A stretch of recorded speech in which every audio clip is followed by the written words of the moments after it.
ಮೇಡಮರೇ, bale ಕೊಟ್ಟಿದ್ದಾಯ್ತಲ್ಲ, ನನ್ನ ತಂಗಿನ ಬಿಡುಗಡೆ ಮಾಡಿ ದಯವಿಟ್ಟು. ನಾವು ಕರ್ಕೊಂಡು ಮನೆಗೆ ಹೋಗ್ಬೇಕು. ಆಯ್ತು ರೀ, ಬಿಡುಗಡೆ ಮಾಡೋಣ.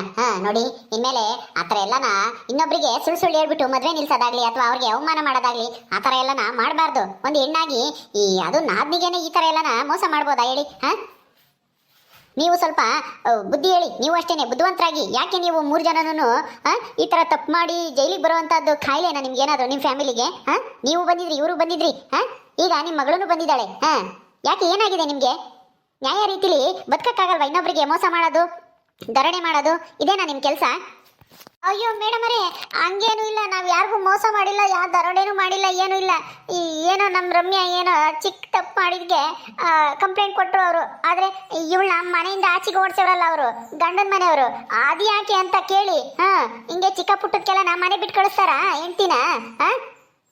ಈಗ ಗಂಡನ ಮನೆಗೆ ನೀವೇ ಸೇರಿಸ್ಬೇಕು ಅವಳನ್ನ. ಹೌದು ಮೇಡಮರೇ, ನೀವು ಬಂದು ಹೆಂಗಾದ್ರೂ ಮಾಡಿ ನಮ್ಮ ರಮ್ಮಿನ ಗಂಡಗೆ ಮತ್ತು ಅವ್ರ ಅತ್ತೆಗೆ ಬುದ್ಧಿ ಹೇಳಿ ಮತ್ತೆ ಮನೆಗೆ ಸೇರಿಸ್ಕೋಬೇಕು ಅಂತನ ನೀವೇ ಹೇಳ್ಬೇಕು ಮೇಡಮರೇ. ನೀವು ಹೇಳಿದ್ರೆ ಸೇರಿಸ್ಕೊಂತಾರೆ. Please madam. ಆಯ್ತಾಯ್ತು, ನೋಡೋಣ ಅದನ್ನ ಆಮೇಲೆ ನೋಡೋಣ. ರವಿ, ಮೊದಲು ರಮ್ಯನ ಕರ್ಕೊಂಬನ್ನಿ ಹೋಗಿ. ಸರಿ, ಓಕೆ ಮೇಡಮ್. ಮೇಡಮ್, ದಯವಿಟ್ಟು ಏನೋ ನಾವು ಬಡವರು ತಿಳಿದೆ ಏನೋ ನಮ್ಮ ರಮ್ಯಾ ತಪ್ಪು ಮಾಡಿದ್ದಾಳೆ. ಅದು ಒಳ್ಳೆ ಉದ್ದೇಶದಿಂದಾನೇ ಅವಳು ಮದುವೆ ನಿಲ್ಸಕ್ಕೆ ಪ್ರಯತ್ನ ಪಟ್ಟಿದ್ದಾಳೆ ಅಷ್ಟೇನೆ. ಅಷ್ಟು ಬಿಟ್ರೆ ಇನ್ನೇನು ಇಲ್ಲ. ಅವಳಿಗೆ ಕೆಟ್ಟ ಉದ್ದೇಶನೇ ಇರಲಿಲ್ಲ. ನಾದ್ನಿನ ಅವನಿಗೆ ಕೊಡೋಕ್ಕೆ ಇಷ್ಟ ಇರಲಿಲ್ಲ. ಅವ್ನಿಗೆ ವಯಸ್ಸಾಗೈತೆ. ಅದು ಅಲ್ಲದೆ ಅವಳ ನಾದ್ನಿಗಿನ್ನೂ ಚಿಕ್ಕ ವಯಸ್ಸು. ಮನೆ ಕಟ್ಬಿಟ್ಟು ಇನ್ನೂ ಚೆನ್ನಾಗಿರೋರಿಗೆ ಮದುವೆ ಮಾಡ್ಕೊಡೋಣ ಅಂತನ ಅವಳ ಆಸೆ, ರಮ್ಯನ ಆಸೆ. ಅದಕ್ಕೋಸ್ಕರನ ಆ ಥರ ಮದುವೆ ನಿಲ್ಸಕ್ಕೆ ಪ್ರಯತ್ನ ಪಟ್ಲೇ ಹೊರ್ತು ಅವಳ ಜೀವನ ಹಾಳಾಗ್ಲಿ ಅಂತ ಅಲ್ಲ ಮೇಡಮರೇ. ಅರ್ಥ ಮಾಡ್ಕೊಳ್ಳಿ. ಅವಳು ಅತ್ತಿಗೆ ಆಗಿ ಅವಳ ಕರ್ತವ್ಯ ಅವಳು ಮಾಡಕ್ ಹೋಗಿದ್ದಾಳೆ. ಆದ್ರೆ ಅವ್ರ ಅತ್ತೆ ಮತ್ತೆ ಗಂಡ ಕೇಳಿಲ್ಲ. ಅದಕ್ಕೆ ಈ ತರ ಎಲ್ಲ ಸುಳ್ಳು ಪತ್ರ ಬರೆದು ಸುಳ್ಳು ಶಾಸ್ತ್ರ ಹೇಳ್ಸಿ ಮದ್ವೆ ನಿಲ್ಸಕ್ ಪ್ರಯತ್ನ ಪಟ್ಟಿದ್ದಾಳೆ ಅಷ್ಟೇ. ಬಿಟ್ರೆ ಅವಳು ಕೆಟ್ಟ ಉದ್ದೇಶ ಇಲ್ಲ ಮೇಡಮರೇ. ನನ್ನ ಮಗಳು ತುಂಬಾ ಒಳ್ಳೆಯವಳು. ಅವಳಿಗೆ ಕೆಟ್ಟದ್ದು ಅನ್ನೋದು ಬರೋದೇ ಇಲ್ಲ. ಆದ್ರೆ ಏನ್ ಮಾಡೋದು, ಅವ್ರ ಅತ್ತೆ ಅವಳ ಗಂಡ ಅವಳ ಮನಸ್ಸನ್ನ ಅರ್ಥನೇ ಮಾಡ್ಕೊಂಬಲ್ಲ. ಅವಳು ಒಳ್ಳೆತನನ ಅರ್ಥನೇ ಮಾಡ್ಕೊಂಬಲ್ಲ ಮೇಡಮರೇ. ನೋಡಿ, ಒಳ್ಳೆತನಕ್ಕೆ ಈ ಕಾಲದಾಗೆ ಬೆಲೆನೇ ಇಲ್ಲ. ಆಯ್ತಾಯ್ತು, ನೋಡೋಣ ಇರ್ರಿ. ಒಬ್ಳು ಹೆಣ್ಣಿಗೆ ನ್ಯಾಯ ಸಿಗುತ್ತೆ ಅಂದ್ರೆ ನಾವು ಇಂಥದೆಲ್ಲ ಮಾಡೋದಕ್ಕೆ ಯೋಚನೆ ಮಾಡಲ್ಲ. ಇರಿ, ಬರ್ಲಿ ರಮ್ಯಾ. ಅಮ್ಮ ಅಮ್ಮ, ಅಯ್ಯೋ ರಮ್ಯಾ, ಹೆಂಗಾಗ್ಬಿಟ್ಟಿದೀಯೇ? ಒಂದು ಆಹಾರ ದಿವಸಕ್ಕೇನೆ ಅಯ್ಯೋ ನೀನ್ ನೋಡಕ್ ಆಗ್ತಿಲ್ವಲ್ಲೇ. ಅಂತೂ ಇಂತೂ ಸದ್ಯ ಹೆಂಗೋ ಬೇಲ್ ಸಿಕ್ತಲ್ಲ, ಅಷ್ಟೇ ಸಮಾಧಾನ. ನಡಿ ಮನೆಗೆ ಹೋಗೋಣ. ಈ ಮೇಡಮ್ ಅವರು ನಿನ್ನ ಗಂಡನ ಮನೆಗೆ ಸೇರಿಸ್ತೀನಿ ಅಂತ ಮಾತು ಕೊಟ್ಟಿದ್ದಾರೆ. ಅವರೇ ಬಂದು ನ್ಯಾಯ ಪಂಚಾಯತಿ ಮಾಡಿ ನಿನ್ನ ಗಂಡಿಗೂ ಅತ್ತೆಗೂ ಹೇಳಿ ಮನೆಗೆ ಸೇರಿಸ್ತಾರಂತೆ. ಹೌದಾ ಮೇಡಮರೇ? ಆದರೆ ನಮ್ಮ ಅತ್ತೆ ನನ್ನ ಗಂಡ ಯಾವತ್ತೂ ನನ್ನ ಕ್ಷಮಿಸಲ್ಲ. ಅಲ್ಲ, ನಾನೇನಾದರೂ ಬೇಕು ಅಂತ ಮಾಡಿದ್ನ ಮೇಡಮ್? ನನ್ನ ನಾದಿಗೆ ಒಳ್ಳೇದಾಗಲಿ ಅಂತ ಮಾಡಿದ್ನೇ ಹೊರತು ಬೇರೆ ಏನು ಕೆಟ್ಟ ಉದ್ದೇಶ ಇರಲಿಲ್ಲ. ಆದರೆ ನನ್ನ ಅರ್ಥ ಮಾಡ್ಕೊಂಡೆ ಅವರು ನನ್ನ ಮನೆ ಬಿಟ್ಟು ಓಡಿಸ್ಬಿಟ್ರು. ಅಂತ ಮನೆಯವರು ನೀವ್ ಹೇಳಿದ್ರೆ ಮತ್ತೆ ಮನೆಗೆ ಸೇರಿಸ್ತಾರ? ಬೇಡ ಬಿಡಿ ಮೇಡಮ್, ನೀವ್ ಯಾಕೆ ಸುಮ್ಮನೆ ತೊಂದರೆ ತಗೋತೀರಾ? ಅಳಿಬೇಡ ರಮ್ಯಾ, ನಿನ್ನ ಉದ್ದೇಶ ಒಳ್ಳೇದೇ ಆಗಿರ್ಬೋದು. ಆದ್ರೆ ಅದು ಅವ್ರಿಗೆ ಇಷ್ಟ ಇಲ್ಲ. ಇಷ್ಟ ಇಲ್ಲದೆ ಇರೋರಿಗೆ ಏನು ಹೇಳಕ್ ಹೋಗ್ಬಾರ್ದು. ಆದ್ರೆ ನೀನು ಧೈರ್ಯವಾಗಿ ನೇರವಾಗಿ ಹೇಳ್ಬೇಕು. ಹಿಂಗಾದ್ರೆ ಹಿಂಗಾಗುತ್ತೆ ಅಂತ ಹೇಳ್ಬಿಡು. ಅವ್ರು ಕೇಳಿಲ್ಲ ಅಂದ್ರೆ ಸುಮ್ಮನೆ ಆಗ್ಬಿಡ್ಬೇಕು. ಅದ್ ಬಿಟ್ಬಿಟ್ಟು ಈ ತರ ಎಲ್ಲನ ಸುಳ್ಳು ಪತ್ರ ಬರೆಯೋದು, ಸುಳ್ಳು ಶಾಸ್ತ್ರ ಹೇಳ್ಸೋದು ಅದೆಲ್ಲನ ತುಂಬಾ ದೊಡ್ಡ ತಪ್ಪಾಗುತ್ತಮ್ಮ. ಒಂದ್ ಹೆಣ್ಣಿನ ಜೀವನನೇ ಹಾಳಾಗೋಗುತ್ತೆ ಇದರಿಂದ, ಸುಳ್ಳು ಹೇಳೋದ್ರಿಂದನ.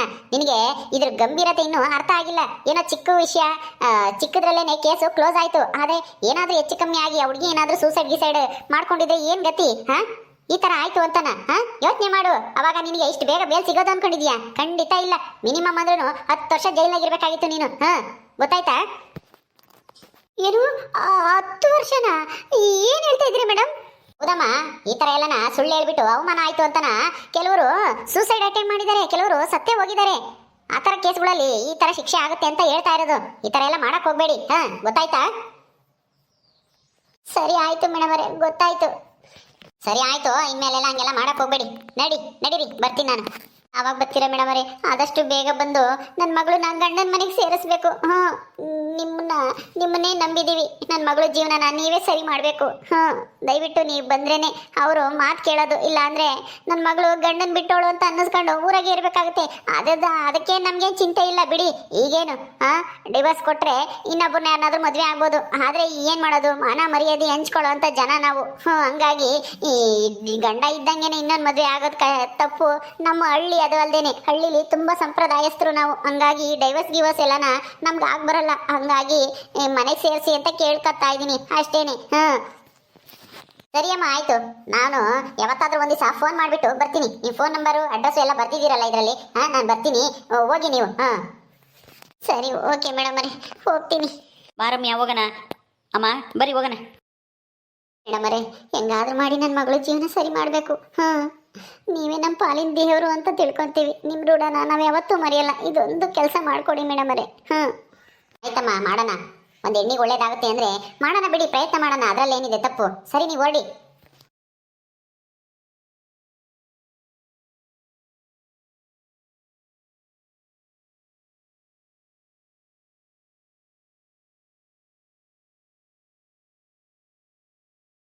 ಅಮ್ಮ, ಯಾಕಮ್ಮ ಪೊಲೀಸ್ ಹತ್ರ ಹಂಗ್ ತರ ಕೇಳ್ಕೊಂಡೆ? ನಾನು ಅವ್ರ ಮನೆಗೆ ಹೋಗೋದೇ ಇಲ್ಲ, ಸುಮ್ಮನೆ ಇರು. ನಾನು ಸುಮ್ಮನೆ ಪೊಲೀಸ್ನವ್ರ ಹತ್ರ ಈ ತರ ಹೇಳಿದ್ರೆ ಅವ್ರಿಗೆ ಸಿಟ್ಟು ಬರುತ್ತೆ ಅಂತ ನಾನು ಆ ತರ ಮಾತಾಡಿದೆ. ಅವ್ರಿಗೆ ಬುದ್ಧಿ ಕಲಿಸ್ಬೇಕು ಅಂತ ನಾನು ಅಂದ್ಕೊಂಡಿದ್ದೆ. ನೀನ್ ನೋಡದೆ ಮನೆ ಕಳಿಸಿ ಅಂತ ಏನೇನೋ ಕೇಳ್ಕೊಂಡಲ್ಲ ಅವ್ರ ಹತ್ರ. ಓ ಸುಮ್ಮನಿರಿ, ಡೈವರ್ಸು ಪೈವರ್ಸು ಅಂತ ಹೇಳಿ ಹೋದ್ರೆ ಎಷ್ಟು ಅವಮಾನ ಆಗುತ್ತೆ ಗೊತ್ತಾ? ಅದು ಅಲ್ಲದೆ ಡಿವೋರ್ಸ್ ತಗೊಂಡ್ರೆ ಒಳ್ಳೆಗೆ ಇನ್ನೊಂದು ಮದುವೆ ಆಗಕ್ಕೆ ಆಗುತ್ತಾ? ಇನ್ನೊಂದು ಮದುವೆ ಆದ್ರೂ ಮರ್ಯಾದೆ ಇರುತ್ತಾ? ಅವ್ನು ಚೆನ್ನಾಗಿ ನೋಡ್ಕೊಂತೇನೆ ಅಂತ ಏನು ಗ್ಯಾರಂಟಿ ಹೇಳು? ಇವನೇ ನಿನ್ನ ಗಂಡನೇ ವಾಸಿ. ಏನೋ ದೊಡ್ಡ ಕೆಲಸದಾಗಿಲ್ದೇ ಇರ್ಬೋದು, ಆದರೆ ಒಳ್ಳೆಯವನು. ನಿಮ್ಮ ಅತ್ತೇನೆ ಒಂದಿಟ್ಟು ದಯ್ಯಾಳಿ ಮುಂಡೆ. ಪೊಲೀಸ್ನವ್ರು ಹೇಳಿದ್ರೆ ಅವಳು ಮೆತ್ತಗ ಆಗ್ತಾಳೆ. ಅದಕ್ಕೆ ಹೇಳಿದ್ದು ಅಷ್ಟೇನೆ. ಸುಮ್ಮನಿರು, ನೀನೇನು ಹಂಗೆಲ್ಲ ತಲೆ ಕೆಡ್ಸ್ಕೊಂಬಕ್ ಹೋಗ್ಬೇಡ. ಅಷ್ಟೇ ಅಲ್ಲ ರಮ್ಯಾ, ನಿಮ್ಮ ಅತ್ತೆ ಮಗಳು ಮದುವೆನ ನಮ್ಮೂರಲ್ಲೇ ಮಾಡಿದ್ದೆ. ಅಲ್ಲೇ ಮದುವೆ ಮಾಡಿ ಅಲ್ಲೇ ಊಟಕ್ಕೆ ಹಾಕಿದ್ರು. ಆ ದೇವಸ್ಥಾನ ಚೌಟ್ರಿ ಐತಲ್ಲ ಅಲ್ಲೇನೆ. ಈಗ ಆಶಾ ಮದುವೆ ಆಗಿ ನಮ್ಮೂರಲ್ಲೇ ಇದ್ದಾಳೆ. ಏನಂತೆ, ಮದುವೆ ಆಗೋಯ್ತಾ ಆಗ್ಲೇನೆ? ಹೌದು ಕಣೆ ರಮ್ಯಾ, ಮೊನ್ನೆ ದಿವಸನೇ ಮದುವೆ ಆಯ್ತು. ನಮ್ಮೂರಲ್ಲೇ ಮದುವೆ ಆಗಿ ನಮ್ಮೂರಿನ ಜನಗಳೆಲ್ಲ ಹೋಗಿ ತಿಂದು, ಆ ನಂದಿನಿನೂ ಹೋಗಿದ್ಲು. ಅಜ್ಜಿ, ನಂದಿನಿ, ಸಿದ್ಧ ಎಲ್ಲರೂ ಹೋಗಿ ತಿಂದು ಬಂದೇವ್ರಿ ಮದ್ವೆಗೆ. ಥೂ, ನನಗಂತೂ ನೋಡಿ ಹೊಟ್ಟೆ ಉರ್ದೋತು. ಅಲ್ಲ, ನಿಮ್ಮ ಅತ್ತೆ ಹೆಣ್ಣಿನೂರು ಅಂದ್ಮೇಲೆ ಆ ಊರ ಮದುವೆ ಮಾಡ್ಬೇಕಾನೆ, ಇಲ್ಲಿಗೆ ಕರ್ಕೊಂಬಂದು ಮದುವೆ ಮಾಡ್ಯವಳು. ಈ ವಿಷಯ ನಮಗೆ ಗೊತ್ತೇ ಇರಲಿಲ್ಲ. ಮದುವೆ ಹಿಂದಿನ ದಿವಸ ಗೊತ್ತಾಯ್ತು. ಅವರು ಹೆಣ್ಣ ನಮ್ಮೂರಿಗೆ ಕರ್ಕೊಂಡು ಬಂದ್ಮೇಲೆ. ನೋಡು, ನಿಮ್ಮ ಅತ್ತೆ ನಮ್ಗೆ ಅವಮಾನ ಮಾಡೋಕ್ಕೋಸ್ಕರನೇ ಆ ಆಶಿನ ಇಲ್ಲಿ ಕರ್ಕೊಂಬಂದು ಮದುವೆ ಮಾಡಿಕೊಟ್ಟವಳೆ. ನೋಡ್ತಾ ಇರು ಆಶಾ, ನಾನೇನಾದ್ರೂ ಗಂಡನ ಮನೆಗೆ ಹೋಗ್ದಲೇನೆ ತವ್ರ ಮನೆಗೆ ಉಳ್ಕೊಂಬಂಗಾದ್ರೆ ಆ ಆಶನ್ನಂತೂ ಅಲ್ಲಿ ಆ ಊರಲ್ಲಿ ಆ ಮನೆಯಲ್ಲಿ ನೆಮ್ಮದಿಯಾಗಿ ಇರಬಾರ್ದು. ಹಂಗ್ ಮಾಡ್ತೀನಿ. ಹಂಗ್ ಮಾಡ್ತೀನಿ, ಹಿಂಗ್ ಮಾಡ್ತೀನಿ ಅಂತ ತಲೆ ಕೆಡ್ಸ್ಕೊಂಬಕ್ ಹೋಗ್ಬೇಡ. ಸ್ವಲ್ಪ ದಿನ ಸಮಾಧಾನ ಮಾಡ್ಕೊ. ಈಗಿನ ಜೈಲಿಂದ ಆಚೆ ಬಂದಿದ್ಯಾ. ತಿರ್ಗಾ ಏನಾದ್ರೂ ಎಡವಟ್ ಮಾಡ್ಕೊಂಡ್ರೆ ಪೊಲೀಸ್ನವರು ನಮ್ಮನ್ನೇ ಬೈಯೋದು. ಆಗಲಾಗ್ಲ ಇಂತ ಎಡವಟ್ ಮಾಡ್ಕೊಂತೀರಾ ಅಂತಾನ. ಅವರು ಬೇರೆ ಒಪ್ಕೊಂಡಿದ್ರೆ ಗಂಡನ ಮನೆಗೆ ಸೇರಿಸ್ತೀನಿ, ನಾನೇ ಬಂದು ಹೇಳ್ತೀನಿ ನಿಮ್ಮ ಅತ್ತೆಗೂ ನಿನ್ ಗಂಡಗೂ ಅಂತ ಬೇರೆ ಹೇಳವ್ರೆ. ಈ ಟೈಮ್ನಾಗೆ ನೀನು ಏನು ಎಡವಟ್ ಮಾಡ್ಕೊಂಬಕ್ ಹೋಗ್ಬೇಡ. ಅವ್ರು ನೋಡಿರೋನು ನೋಡ್ದಂಗೆ ತಲೆ ಬಗ್ಗಿಸ್ಕೊಂಡು ನಿನ್ ಪಾಡಿಗೆ ನೀನು ಹೋಗ್ತಾ ಇರು. ಜಗಳ ಗಿಗಳ ಮಾಡಕ್ ಹೋಗ್ಬೇಡ. ಹಂಗ ನೋಡೋಣ, ಪೊಲೀಸ್ನವರೇನೆ ನಿನ್ನ ಗಂಡನ ಮನೆಗೆ ಸೇರಿಸ್ತಾರೇನೋ ಅಂತ. ಹೌದು ರಮ್ಯಾ, ನೀನು ಸ್ವಲ್ಪ ಹುಷಾರಾಗಿರೋದೇ ಒಳ್ಳೇದು. ಸಿಟ್ಟು ಕಮ್ಮಿ ಮಾಡ್ಕ. ನೀನು ಸಿಟ್ಟಿಂದಾನೆ ಹಂಗೆ ಮಾಡ್ತೀನಿ ಹಿಂಗೆ ಮಾಡ್ತೀನಿ ಅಂತ ಹೇಳಿ ಹೋಗಿ ನೀನೇ ಸಿಗಾಕೊಳ್ಳೋದು. ನಿನ್ಗೆ ಯಾಕೆ ಬೇಕು ಹೇಳು? ಆಶನ್ ಮದುವೆ ಹೆಂಗಾದ್ರೂ ಹಾಳಾಗಿ ಹೋಗ್ಲಿ ಹೇಳು ಅಂತಾಳೆ. ಸುಮ್ಮನಿದ್ದಿದ್ರೆ ನಿನ್ಗೆ ಈ ಪರಿಸ್ಥಿತಿನೇ ಬರ್ತಾ ಇರಲಿಲ್ಲ. ನಿನ್ನ ಗಂಡನ ಮನೆ ಬಿಟ್ಟು ಬರೋ ಅಂಥ ಪರಿಸ್ಥಿತಿನೂ ಇರಲಿಲ್ಲ. ನೋಡು ಎಂಥ ಕೆಲಸ ಆಗೋಯ್ತು. ಹೌದು ಕಣೆ ರಮ್ಯಾ, ಸುಮ್ಮನೆ ನಡಿ. ಪೊಲೀಸ್ನವರು ಬರ್ತಾರಂತೆ, ಬಂದು ನಿನ್ನ ಗಂಡನ ಮನೆಗೆ ಸೇರಿಸ್ತಾರ ಅವರೇನೆ. ಅಯ್ಯೋ, ಅವ್ರಿನ್ನೂ 2 ಕೇಸ್ಗಳಿರ್ತವೆ. ಸುಮ್ಮನೆ ಏನೋ ನೀನು ಕಣ್ಣೀರು ಹಾಕ್ತಿದ್ದೆ ಅಂತ ನಂಗೆ ಸಮಾಧಾನ ಮಾಡಿದ್ದಾರೆ. ಬರ್ತೀವಿ, ಹೇಳ್ತೀವಿ, ಮನೆಗೆ ಸೇರಿಸ್ತೀವಿ ಅಂತ. ಅವರು ಈಟತ್ತಿಗೆ ಆಲೆ ಮಾಡ್ತಿರ್ತಾರೆ ನಾವ್ ಹೇಳಿದ್ದ. ಅವ್ರು ಎಲ್ಲಿ ಬರ್ತಾರೆ? ಬಾ ಹೋಗೋಣ ಸುಮ್ಮನೆ. ಅವ್ರು ಹೇಳಿದ್ರು ಅಂತ ನೀನು ಅದನ್ನೇ ನೆಚ್ಕೊಂಡಿದ್ಯಲ್ಲ ಗಂಡನ ಮನೆಗೆ ಸೇರಿಸ್ತಾರೆ ಅಂತಾನ. ಸೇರ್ಸೋದು ಬೇಡ, ಗೀರ್ಸೋದು ಬೇಡ. ಬಾ, ನನಗೆ ಗೊತ್ತೈತಿ ಹೆಂಗೆ ನನ್ನ ಗಂಡನ ನಮ್ಮ ಅತ್ತೆನೂ ಬಗ್ಗಿಸ್ಬೇಕು ಅಂತಾನ. ಅಯ್ಯೋ, ತಿರ್ಗಾ ಅದನ್ನೇ ಮಾತಾಡ್ತಾ ಇದೆಯಲ್ಲೇ, ಬಗ್ಸೋದು ಗಿಗ್ಸೋದು ಅಂತಾನ. ಮೇಡಮ್ ಅವ್ರು ಹೇಳಿದ್ರೆ ಅಂದಮೇಲೆ ಬಂದೇ ಬರ್ತಾರೆ. ತೀರಾ ಅವ್ರು ಬರಲಿಲ್ಲ ಅಂದ್ರೆ ನಾವೇ ಬಂದು ಇನ್ನೊಂದ್ಸಲ ಹೇಳೋದ್ರೆ ಬರ್ತಾರೆ, ಬಿಡು ಮಾಡ್ಕೊಂಡು ಯಾವತ್ತಾದ್ರೂ. ಅವರು ಬ್ಯುಸಿಯಾಗಿರ್ತಾರೆ. ನಾವೇ ಒಂದ್ಸಲ ಒಂದು ನೆನಪ್ಸೋಣ. ಏನಾದ್ರೂ ಇನ್ನೊಂದು ವಾರದೊಳಗಡೆ ಪೊಲೀಸ್ನವರು ಏನಾನ ಮೇಡಮ್ ಅವರು ಬರಲಿಲ್ಲ ಅಂತಂದ್ರೆ ಬಾ ಹೋಗೋಣ. ಈಗ ಸದ್ಯಕ್ಕೆ ಇಲ್ಲೇ ಮಾತಾಡ್ಕೊಂಡು ನಿಂತ್ಕೊಂಡ್ರೆ ಆಗಲ್ಲ, ಮನೆಗೆ ಹೋಗೋಣ ಬರ್ರಿ. ಸರಿ ಆಯ್ತು, ನಡಿ.